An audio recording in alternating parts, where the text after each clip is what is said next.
Once there was a family called Willoughby, an old-fashioned kind of family with 4 children. Tim, the eldest, had a somewhat bossy exterior. Barnaby and Barnaby were twins. No one could tell them apart, and it was even more confusing because they had the same name. So they were known as Barnaby A and Barnaby B. And the youngest, Jane, was a timid, pretty little thing. Their father, an irascible man, went to work each day carrying an umbrella, even if it wasn't raining. Their mother, who was indolent and ill-tempered, once read a book, but found it very distasteful. It contained adjectives. The Willoughbys, by Newbery Award-winning author Lois Lowry. Mr. and Mrs. Willoughby were seated in front of the fireplace after dinner. I'm knitting the cactus sweater. I was hoping perhaps you were knitting a second sweater for me and Bee. It's awful difficult, taking turns with a sweater.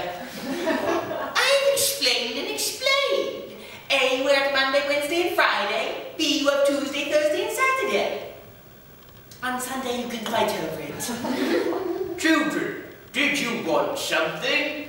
We were hoping perhaps you would read us a story. A story? All right, make it fast. Once upon a time, there was a woodcutter who lived with his wife and his 2 children. The boy was called Hansel and the girl Gretel. The children died of malnutrition. The end. They died? Mm-hmm. Died. Bedtime. Barnaby, shouldn't we be orphans? Why, Barnaby? Because, Barnaby, we're our children in an old-fashioned story, and they're mostly orphans.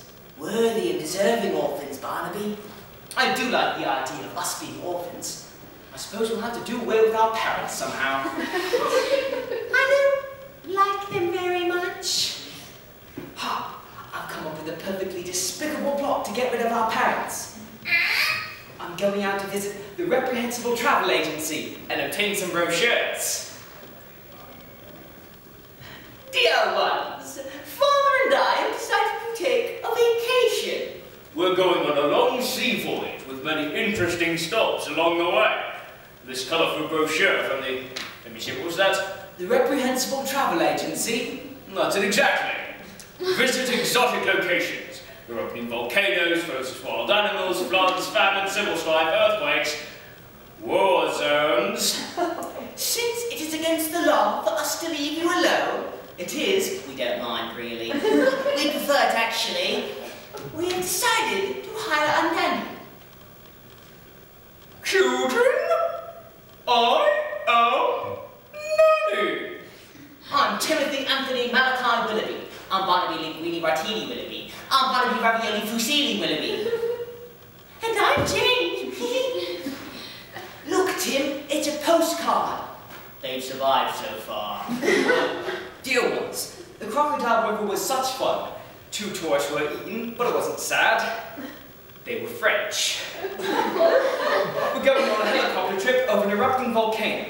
We got quite the bargain because the pilot had not completed his training. By the way, please hide in the coal bin if prospective buyers come to look at the house.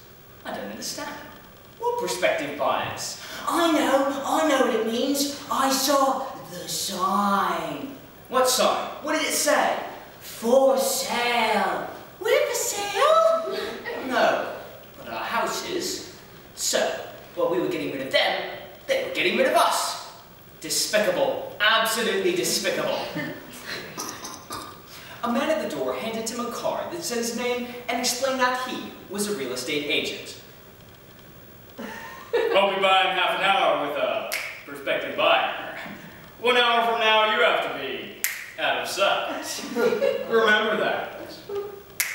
Oh dear, if only we could make ourselves invisible. I've got a better idea. Camouflage. Ooh. What's camouflage? Does it hurt? No, it means we blend in. We don't have much time. Hey, you're easy because you're wearing the sweater today. It's Wednesday. I always wear the sweater on Wednesday. Hold your arms up. There, you're a cactus. Will people try to water me? No, I'll set the notice. Ding!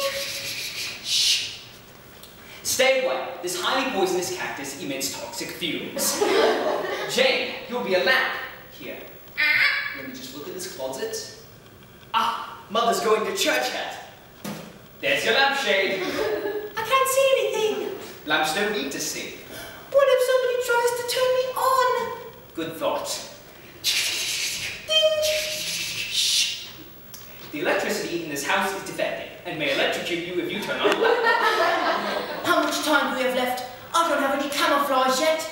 Stand by the door and hold your arms up. There, you're a coat tree. Will people fling coats at me? No, I'll set up another notice. Ding! Ding! Shh. The furnace in this house is defective. Wear your coat. Do not hang up your coat or you will freeze. To death. What are you going to be, Tim? I'm wrapped in Mother's mink coat. I'm a fur rug. What if somebody steps on you, Tim?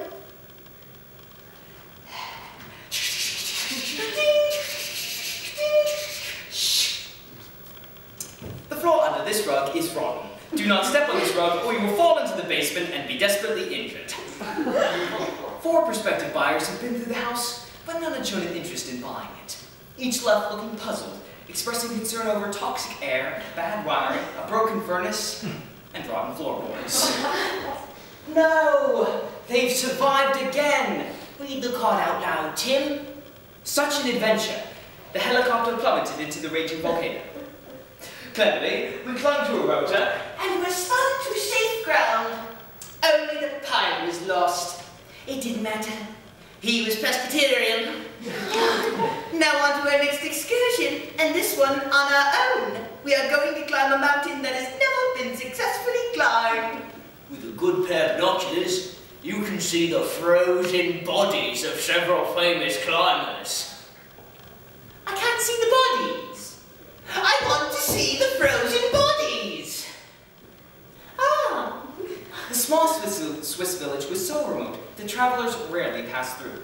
For that reason, the villagers took notice of the 2 tourists who arrived wearing sunglasses and carrying badly folded maps. Guten Tag! Fondue.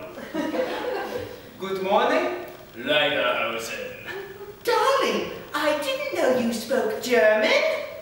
Hello, Schlimmhoffen. Needs days and it's and slits. Geschlossen bin auf Hochzeit. Ah. I forgot then, Plant. Sorry, Brotten. Whatever are you doing here? We're gonna climb that Alp. Good Lord. Should we send anyone to stop them? We are Swiss. We never get involved. Curses! It's from the real estate agent. Listen. Congratulations! The prospective buyer fell in love with the odd plants and lamps and rugs and furniture. You have 2 weeks to leave. It was surprising to the Willoughby children how difficult it was for them to plan their futures, now that they were both parentless and soon to be homeless as well. Jane? Yes? I think you must develop a lingering disease and waste away, eventually dying a slow and painless death. I don't want to. Nanny? Yes? You must renounce the world and enter a convent. We'll visit once a year. Except Jane. She'll be dead. But I'm Presbyterian. We don't enter convents. What about us, Tim? A and B, you must run away and join the circus. But I'm allergic to hay. I've got a better idea. It was Barnaby A who came up with the plan. All the Willoughby children took turns carrying a wagon containing packed boxes of all of their clothes. They transported it across the street for 2 more blocks around the corner and to the west, until finally reaching their destination. Maynolf Mansion. The gentleman who lived there was a millionaire. Maybe even a billionaire.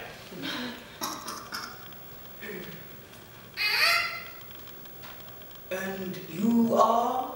I'm Timothy Anthony Malachi Willoughby. I'm Barnaby Linguini Martini Willoughby. I'm Barnaby Ravioli Fusilli Willoughby. And I'm Jane. We were hoping, perhaps, that you would adopt us.